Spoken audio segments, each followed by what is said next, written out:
Have you ever Googled how to help my child read, only to feel completely overwhelmed and mentally exhausted? Well, there's a perfectly good reason for that. There is no shortage of conflicting opinions, tips, tricks, and gimmicks out there, and many of the popular ones held dear for so long will do more harm than good. Now, I'm going to take 3 of the most popular ones, show you why they suck, and replace them with strategies that actually work. Now, with that said, am I just another blowhard with more advice to add to your decision paralysis? Well, I'll let you be the judge of that. My name is Marc. As an early childhood educator, over the last 20 years, I have taught over 600 children to reach incredible reading milestones beyond anyone's expectations. Now, along the way, I've made mistakes, and I've learned very valuable lessons from each and every one. I know what works, and I am painfully aware of what doesn't. So my mission now is to help parents just like you experience the same joy and satisfaction of teaching a child to read. Now, most of you have started this journey with no formal training whatsoever. Hey, your courage is profoundly inspiring. Some might think you're a little off your rocker, but given the right tools, you and your little one are about to become neighborhood legends. Hey, who's going to be laughing then? Now, in the meantime, let's allow a little logic and common sense decide how we navigate this minefield. First off, bad advice, useless off-the-shelf reading programs. Why do intelligent people fall for this stuff? Now, as a parent, watching your child struggle is painful enough. And when your child shows little interest or no interest in reading, they continue to fall further behind with little hope of catching up. In a desperate attempt to bridge the gap, you look for ways to help where the school system has failed. The allure of reading apps, games, and programs that claim your child can become fluent readers in a month are too good to pass up. They're cheap enough to try a few of them out, but none of them deliver on their outrageous claims. Now, your child is still struggling, so the cycle continues. Then there are those who may wish to help you on this journey. They may mean well, but even under the guise of good intentions, I've seen my fair share of advice ranging from insightful to what I can only describe as the ramblings of a lunatic and everything else in between. I'm here to tell you you're in a safe place now. Take a deep breath. Let me show you how we can navigate the stormy seas of questionable teaching advice. Now, here's useless tip number 1. Just memorize sight words. I'm cringing already. One of the most popular pieces of advice is to give your child a long list of sight words and have them memorize it. A sight word is any word that has been committed to memory and can be instantly recalled on sight while you read. Now, here's the problem. Memorization isn't reading. It may look like a fast track to fluency, but it's a short ride. It looks like they're reading because the sight words they were taught to memorize might have included a fair number of high-frequency words. Now, even professional educators get the terms mixed up. High-frequency words are words most often seen in print. Words like and, the, it, he, and she. Remember, any word can become a sight word, and the smart thing you would think is to convert as many high-frequency words to memory as possible. Now, since we encounter these words most often in print, the instant recall comes in handy. Until they come across a word they haven't memorized. Now, unless they are told what the word is and we repeat it a few dozen times through boring flashcard drills, they have no skills whatsoever to decode this new mystery word on their own. Now, they read and then they stop dead in their tracks. So much for smooth reading. So what can we do instead? Well, before we move into that, tell me if this quote makes sense to you. If a child memorizes 10 words, the child can only read 10 words. But if the child learns the sounds of 10 letters, the child will be able to read 350 three-sound words, 4,324 sound words, and 21,650 five-sound words. Now, even if his numbers were off by half, there is no greater defense for what I'm about to say next. So what do we do instead?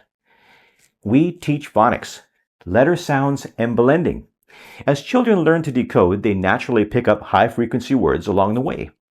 Yes, some of these might have unconventional spelling and need to be taken at face value. But a heavy dependence on memorization based on a select few troublesome words is unjustified and doesn't hold light to taking the time to sound it out with phonics. Now, the next one is guessing the word from a picture. So if your child doesn't know the word, you tell them, just look at the picture and guess. Sweet mother of pearl, more guessing. Yes, a picture may be worth 1,000 words, but which one of those 1,000 words truly represents the word on the page? Now, there is a difference between a horse and a pony, a dog and a hound. Some say it doesn't matter as long as they get the most of the idea. Now, this type of advice is deceptively presented as deductive reasoning and comprehension through artwork. Call it what you will. It's not reading. They come across a difficult word, and instead of trying to figure the word out itself, they are told to ignore the only solution that makes sense and hope the artist can shed some light on it. Again, with the guessing. Do they realize that by the 3rd grade, there is very little artwork left in books? Even the text itself shrinks down in size. What then? Well, what do we do instead? Again, phonics to the rescue.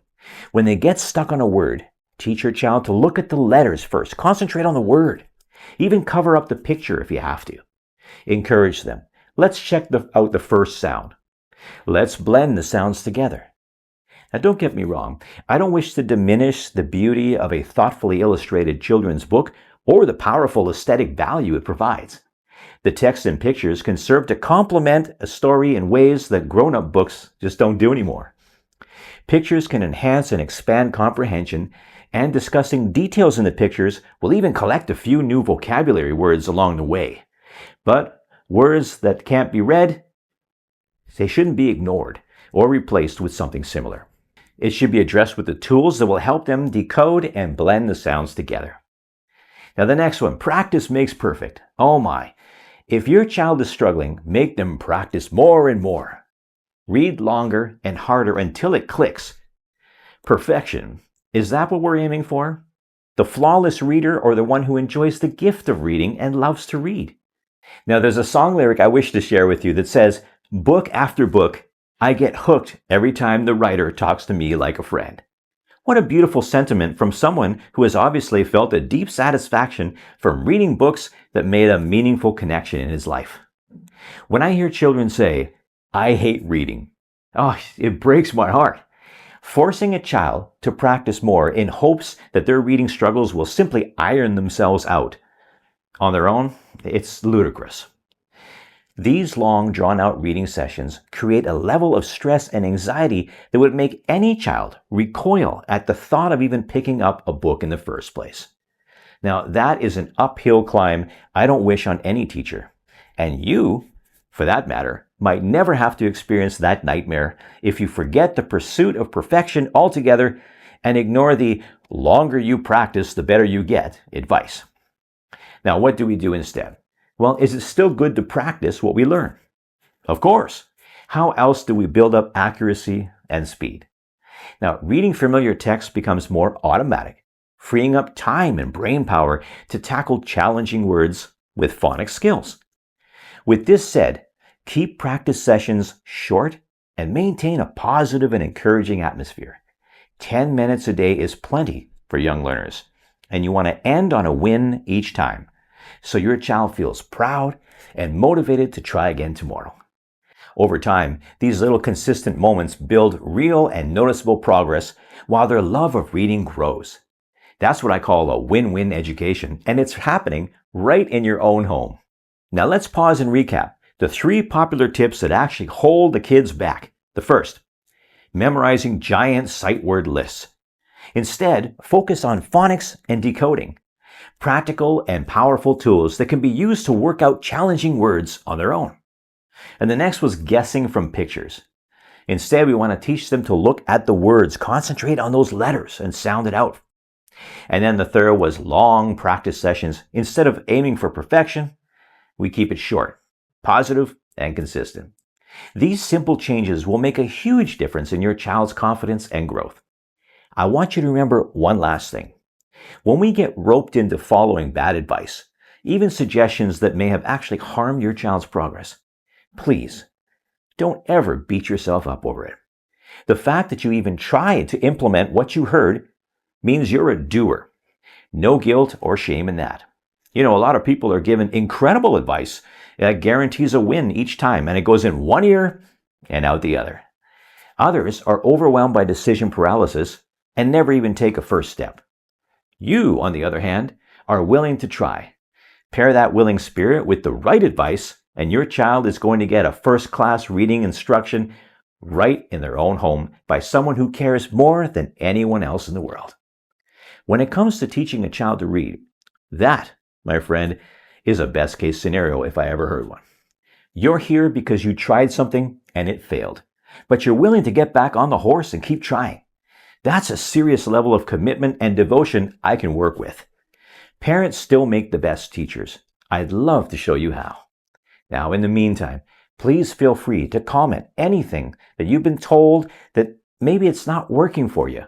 Stop second-guessing yourself. You may have been deceived. So let's work it out together. We have a short window to work with, and you can't be wasting your time on ineffective gimmicks and nonsense. So until then, stay wonderful, and I'll see you in the next video.